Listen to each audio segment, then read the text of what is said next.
When you look closely at this picture that is on the screen, you see a man who is standing close to an ambulance with a white bag that looks like rice bag or probably beans bag.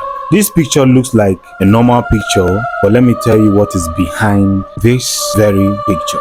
For some of you who uses generator so much, you will know there's this popular generator. It's very popular in Nigeria. I don't know about Africa, but it's very popular in Nigeria, especially in Lagos. Fireman generator. Look at this picture of fireman generator and remember the first picture I showed you of a man standing close to an ambulance.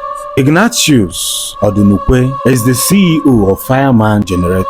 He has a very big property for sale in Abuja and he put it out for sale, of course, looking for potential buyers. But he never knew that that property he bought or he leased out for sale or he put out for sale would be the end of his life. And so, 4 men reached out to him. One, a medical doctor, reached out to Ignatius Odunukwe, telling him that they are interested in this very property that he has put out for sale. And on a very fateful day, Ignatius Odunukwe informed his lawyers that he wants to go for this property, but his lawyers insisted that they want to go with him. But Ignatius Odunukwe said they should not worry, that he will be going for a meeting in Ikoyi. From Ikoyi, he will fly to Abuja to meet these potential buyers so that they can reach final agreement. He will collect his money and they will go their ways. Of course, Ignatius Odunukwe took his flight to Abuja. They met in a very, very potential hotel where they had their meeting. But they never knew that these people were coming with more ulterior motives. And when they met Ignatius Odunukwe, they forced him to sign the paper, the original paper of those lands. They used a heavy iron to hit him the back of his head. Was begging them to please don't unlife me. He promised them to take the land for free. This is a 900 million naira land. That he should take it for free, that he's a billionaire. Take it for free and I'll add more money to you. But they refused. They insisted that they must unlife him so that they won't be caught. And there's this adage our fathers usually tell us, they don't fight for land. Land fights for itself. What does it mean? If you're having a land problem with somebody and you are sure that this land belongs to you, don't fight. Pick a sand and release a word and drop it and go your way. Very simple.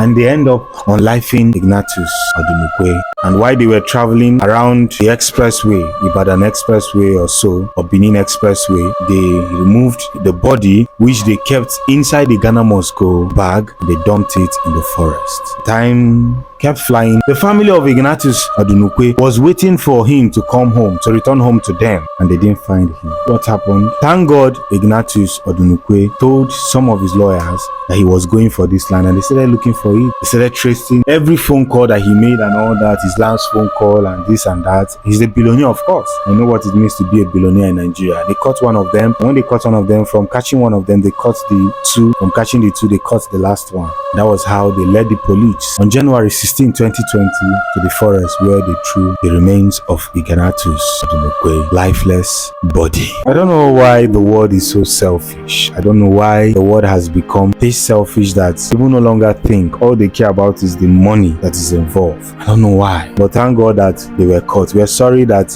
Ignatius Odunukwe did not make it out, but justice will be served. And this happened in 2020 and this is 2024 and I'm bringing up this story. The reason why I'm bringing up this story is that some of you might have not heard this story and they are using the generator named Fireman, not knowing that the CEO who owns that company was brutally unlived like this. Wherever you go, always tell your families where you are going. When you put out properties for sale, whatever you put out for sale, don't rush because you see a potential buyer. Sometimes they may be wolves in sheep clothing. If you enjoyed this video, do not forget to share, like and follow this page because that's the only way you can help us grow.